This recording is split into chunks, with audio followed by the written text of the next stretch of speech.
ẹ̀yin olólùfẹ́ mi gbẹ̀gẹ́dẹ́ tún ti fẹ́ gbiná o gbẹ̀gẹ́dẹ́ tún ti fẹ́ gbiná ọ̀rọ̀ tún ti fẹ́ bá ibòmíì yọ o ǹjẹ́ ẹ jẹ́ mọ̀ wípé àwọn ọ̀tá Yomi Fabiyi àwọn ọ̀tá Justice for Mohbad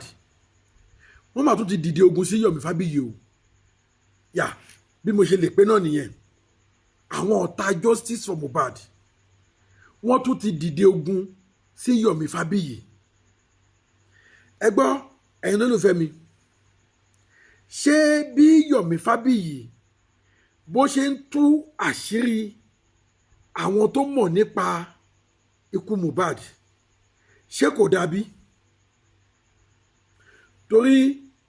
àwọn kan ni wọ́n tún dìde ogun wọ́n ní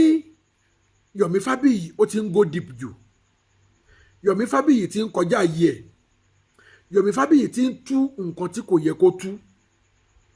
pé kí Yomi Fabiyi kó dẹ̀yìn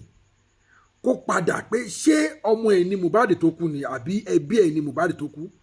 àbí fámìlì ẹ̀ ni Mohbad tó kú àbí àràbàtàn ẹ̀ ni Mohbad tó kú wọ́n máa ń kìíní lọ gidi mà ní pé kó jáwọ́ pé tí kò bá jáwọ́ kékeré ni nǹkan tó ṣẹlẹ̀ sí gbẹ̀yìn tó sì ń pariwo pé wọ́n ń fi kú léwu kiri wọ́n ń fi kú léwu kiri pé ọmọ kú ló sì ń rí gbà yẹn pé awárí bàbá kú sí i pé tí ò bá jáwọ́ pé kàyí imagine ẹ máa gbọ́ o pé kàyí imagine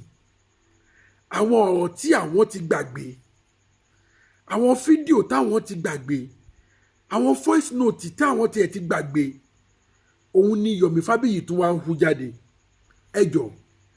ṣé Yomi Fabiyi ló hu jáde àbí àwọn èèyàn tó ti ní lọ́wọ́ tó ń wá justice fún Mohbad àwọn náà ń hu jáde ní press conference ẹ má gbàgbé ní press conference yẹn àwọn àṣírí voice note yẹn jáde ń bẹ̀ lóòótọ́ ẹni tó lè fẹ́ mi níwájú Ọlọ́run àtẹ̀yàn kéèyàn má parọ́ èmi gan ti gbàgbé àwọn voice note yẹn torí voice note tó ti pẹ́ ni nípò ògbà tí Mohbad tó ṣaláìsí yẹn òun náà àwọn voice note yẹn ti sáré jáde and tó bá dé yẹ pé àwọn ọlọ́pàá wa wọ́n fẹ́ ṣiṣẹ́ lótìtọ́ àti lódodo ṣe rí àwọn voice note yẹn lásán ó ti tó láti ṣiṣẹ́ ó ti tó láti carry operation yẹn but àwọn ọlọ́pàá neglect ẹ̀ wọ́n ignore ẹ̀ wọn ò tiẹ̀ ríro látàrí pé ọwọ́ ti kan ọwọ́ àwọn first note yẹn ló wá tún padà jáde ìyẹn ló wá ń ba àwọn anti-justice yìí lẹ́rù pé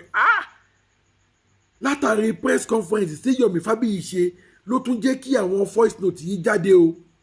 ibẹ̀ lèmi náà ti gbọ́ àwọn voice note yẹn lóòótọ́ ẹ jẹ́ kí n kà wọ́n bá ti ń bá rántí nínú voice note yẹn fún yín èèyàn kan play kan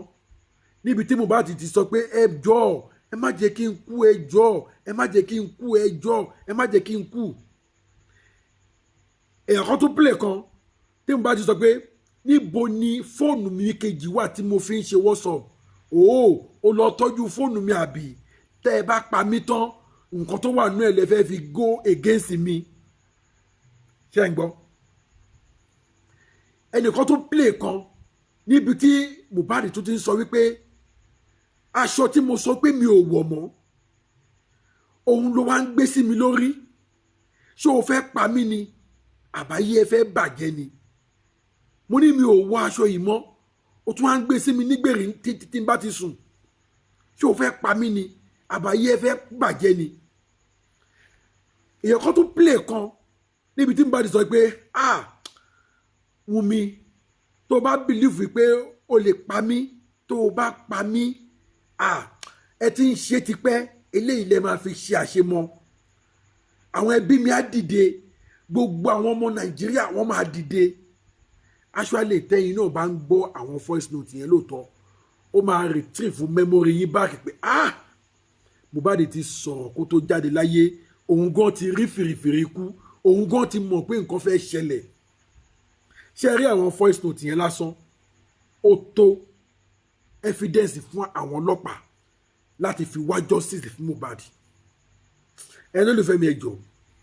mo kúkú máa bẹ̀ yín ni ẹ jọ̀ọ́ ẹ bá mi share fídíò yìí mo dúpẹ́ gbogbo èyí tẹ́ ẹ ti ń bá mi share mo dẹ̀ dúpẹ́ fún ẹ̀yin tẹ́ ẹ subscribe ẹ̀yin tẹ́ ẹ ti subscribe kí lè dúró ṣe wóyà ẹ̀yin náà ẹ subscribe kájọ máa jẹ̀gbádùn ètò yìí. So gẹ́gẹ́ bí mo ṣe ń bọ̀rọ̀ lọ àwọn evidence yẹn lásán ó ti tó fọlọ́pàá láti ṣiṣẹ́ but ọlọ́pàá kọ̀ wọn ò ṣiṣẹ́. Tí n bá sọ fún yín pé lẹ́ni yìí ó fẹ́ dìjà láàrin èmi àti àwọn olólùfẹ́ mi kan àwọn tá a jọ ń rẹ́ra wa face to face ni o nígbà tá a dá ọ̀rọ̀ yẹn sílẹ̀ ìkànnì wọn wá sọ pé Yomi Fabiyi yẹn tí ẹ̀gán tiẹ̀ ti pọ̀ jù mo wojú ẹ̀ báyìí pé ṣé wọn náà ti join àwọn anti-justice ni ẹ ní náà kò jẹ́ pé òun join àwọn anti-justice but báwo ni Yomi ṣe máa allow wọn kàn play irú àwọn voice note yẹn bẹ̀ yẹn ṣé ẹ̀yin ò mọ̀ wípé bọ́n ṣe ń play àwọn voice note yẹn bad memory ni àwọn tó ti heal ó tún máa tún trigger wound wọn mo ní kó trigger wound wọn yẹn náà ló máa dà òun náà la máa lè fi rí justice fún Mohbad no kò yẹ kí Yomi ti allow wọn gbogbo àwọn tó kù gbogbo adé dájú bò pé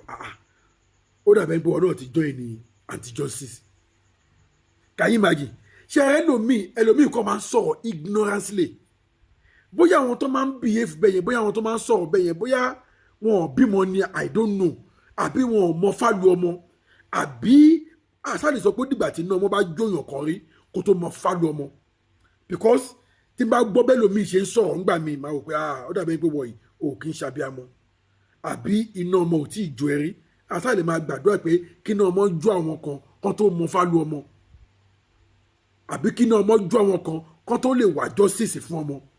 gbogbo àwa tá à ń wá justice fún Mohbad yìí à ń ṣe ilẹ̀ fún àwọn ọmọ wa nítorí àwọn bàbá wa ti fèèlì wa wọ́n ti fèèlì wa ìjà tó yẹ kán jà fún wa wọn ò jà táwa náà bá tún fèèlì láti ja ìjà yìí àwọn ọmọ wa jẹ palamba ìyà wọ́n á jẹ palamba ìyà òun ni mo ṣe ń bẹ gbogbo ẹ̀yin olólùfẹ́ mi òun mo ṣe ń bẹ gbogbo ẹ̀yin ọmọ Nàìjíríà ẹ jẹ́ ká dìde sọ̀rọ̀ yìí ẹ má jẹ́ ká sọ pé ṣe bí mi kọ́ ṣe bọ́ ọmọ mi kọ́ kò lè kí n ṣe bí mi alẹ́ àwọn mi máa sọ pé ṣé Mohbad jẹ́ bí ẹni o ṣe bá gbọ́rọ̀ Mohbad wù báyìí